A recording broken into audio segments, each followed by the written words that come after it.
Welcome to Dev current affairs. आज है 19 दिसंबर 2020 और 19 दिसंबर 2020 से रिलेटेड जितने भी राजस्थान लेवल के करंट अफेयर्स के क्वेश्चंस बनते हैं सारे हम इस वीडियो में डिस्कस करेंगे और हर क्वेश्चंस के बारे में डिटेल से पढ़ेंगे।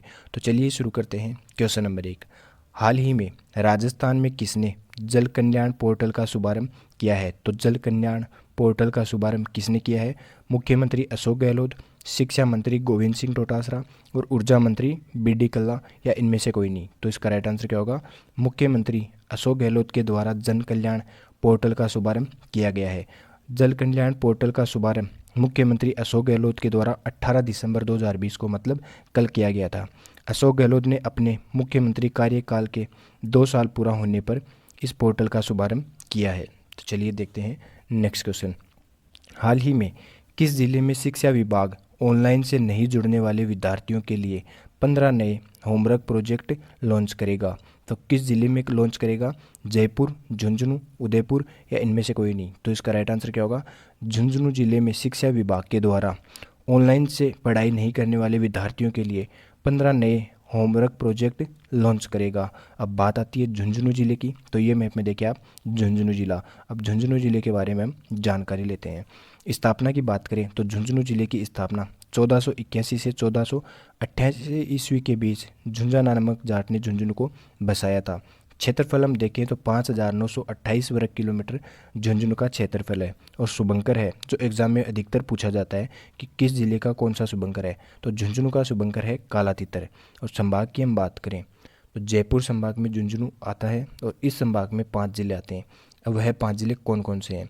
जयपुर, दौसा, अलवर, सीकर और झुंझुनू।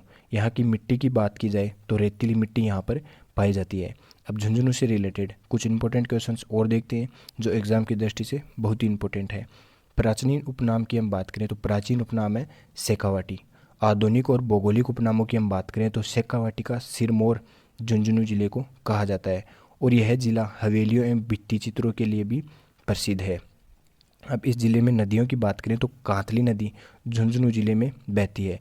पेनोरमा की हम बात करें, एग्जाम में पेनोरमा भी बहुत बार पूछा जाता है। वार मेमोरियल का पेनोरमा यहाँ पर है जिसे शौर्य उद्यान के नाम से भी जाना जाता है।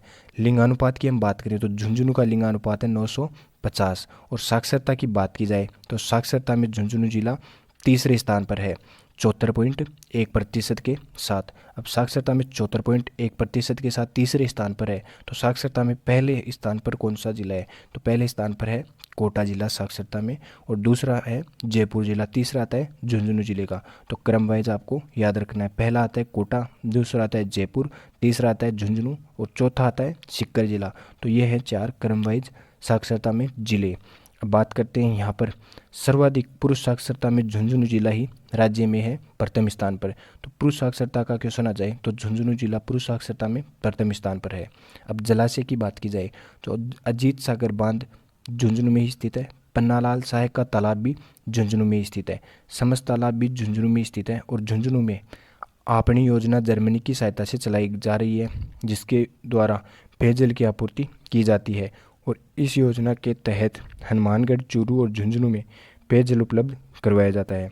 और हाल ही में राज्य सरकार द्वारा झुंझुनू जिले को innovation hub for excellence in school education के रूप में भी विकसित करने का निर्णय लिया गया है। अब यहाँ पर प्रसिद्ध स्थलों की हम बात करें तो झुंझुनू में प्रसिद्ध स्थल कौन कौन से हैं? रानी सती का मंदिर भी झुंझुनू में स्थित है। खेतड़ी महल भी झुंझुनू में स्थित है। मंडावा दुर्ग भी झुंझुनू में स्थित है। और महेंद्रसर दुर्ग भी झुंझुनू में स्थित है। चिड़ावा की हवेलियाँ भी झुंझुनू की ही प्रसिद्ध हैं। अब झुंझुनू में राजस्थान सतत विकास सूचकांक में शीर्ष स्थान पर झुंझुनू जिला ही रहा है हाल ही में। और पुंडुचेरी के डीजीपी रणवीर सिंह करसनिया भी झुंझुनू जिले के ही रहने वाले हैं। तो ये इतने इंपॉर्टेंट क्वेश्चन हैं झुंझुनू जिले से रिलेटेड। चलिए देखते हैं नेक्स्ट क्वेश्चन। हाल ही में राजस्थान रोडवेज की बसों में यात्रियों को शिकायत की सुविधा के लिए यात्री टोल फ्री नंबर क्या होगा? तो यात्री टोल फ्री नंबर क्या होगा? 1800 2103, 1800 2102, 1800 2104, या इनमें से कोई नहीं? तो इसका राइट आंसर क्या होगा? 1800 2103 यात्री टोल फ्री नंबर होगा। राजस्थान पथ परिवहन निगम की ओर से यात्रियों की सुविधा के लिए टोल फ्री नंबर सेवा शुरू की गई है। रोडवेज यात्री 1800 2103 नंबर पर फ़ोन कर किसी भी समय रोडवेज बसों के आवागमन की जानकारी ले सकेंगे। अब बात आती है रोडवेज की, तो रोडवेज के बारे में हम जानकारी लेते हैं। RSRTC राजस्थान राज्य पथ परिवहन निगम रोडवेज का फुल फॉर्म पूछी जा सकती है RSRTC की, तो राजस्थान राज्य पथ परिवहन निगम, जिसकी स्थापना 1 अक्टूबर 1964 को हुई थी और इसका मुख्यालय है जयपुर में। राजस्थान रोडवेज परिवहन मंत्री की बात करें तो प्रताप सिंह खाचरियावास परिवहन मंत्री हैं। और राजस्थान राज्य पथ परिवहन निगम का 1 अक्टूबर को 57वां स्थापना दिवस मनाया गया था। ये 1 अक्टूबर गई थी, उसको 57वां दिवस बनाया गया था राजस्थान रोडवेज परिवहन निगम का। चलिए देखते हैं नेक्स्ट क्वेश्चन। हाल ही में जलदाय विभाग ने जयपुर रीजनल का एडिशनल चीफ इंजीनियर किसे बनाया है? तो जयपुर रीजनल का एडिशनल इंजीनियर चीफ इंजीनियर किसे बनाया है? मनीष बेनीवाल, राजेश कुमार, अजय वर्मा या इनमें से कोई नहीं? तो इसका राइट आंसर क्या होगा? मनीष बेनीवाल को जलदाय विभाग के द्वारा जयपुर रीजनल का एडिशनल चीफ इंजीनियर बनाया गया है। चलिए देखते हैं नेक्स्ट क्वेश्चन। हाल ही में सीएम अशोक गहलोत ने प्रदेश की इंदिरा गांधी नहर परियोजना की तीन नहरों के लिए 75 करोड़ का अतिरिक्त बजट मंजूर किया है। यह नहरें कौन कौन सी हैं? तो यह नहरें कौन कौन सी हैं? Nohar Sahwa lift, Gajner lift, Kolayat lift या उपरोक्त सभी? तो इसका राइट आंसर क्या होगा? उपरोक्त सभी। तो ये तीनों नहरें ही हैं जिनके लिए 75 करोड़ का अतिरिक्त बजट दिया गया है।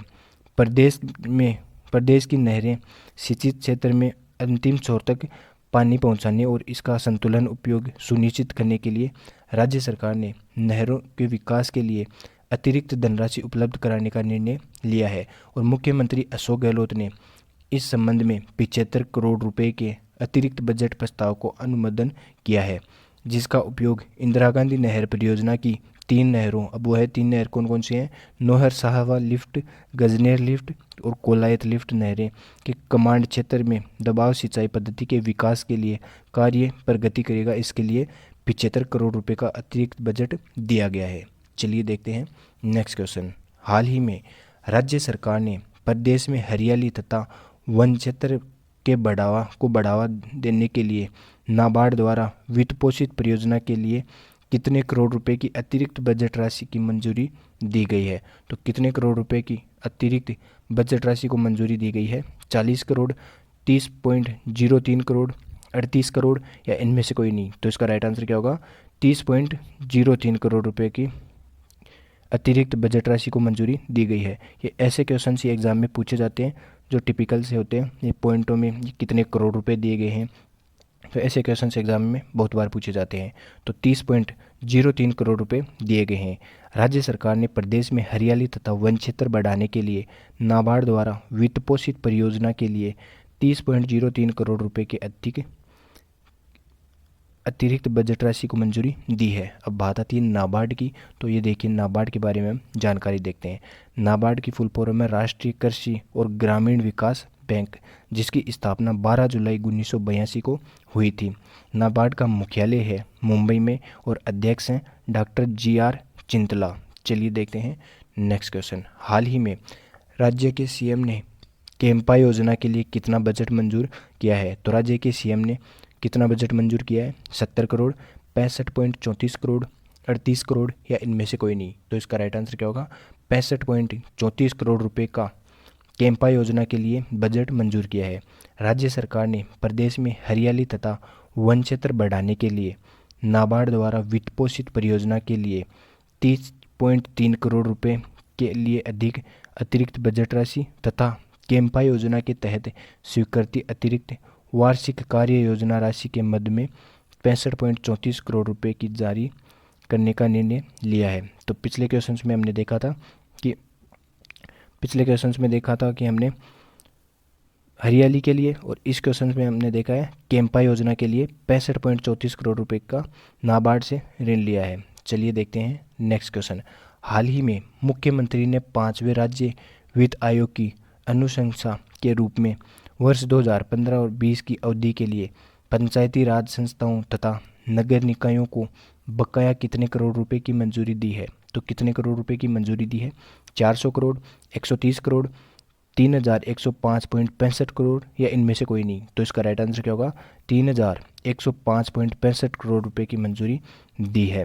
चलिए देखते हैं इसके बारे में। तो मुख्यमंत्री अशोक गहलोत ने 5वें राज्य वित्त आयोग की अनुशंसा के अनुसार वर्ष 2015 से 20 की अवधि के लिए पंचायती राज संस्थाओं तथा नगरीय निकायों को बकाया 3105.65 करोड़ रुपए हस्तांतरित करने को मंजूरी दी है।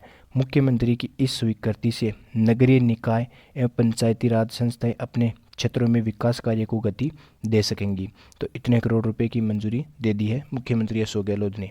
चलिए देखते हैं नेक्स्ट क्वेश्चन। हाल ही में राज्य में किसके द्वारा EWS आवास योजना का शिलान्यास किया गया है? तो किसके द्वारा किया गया है?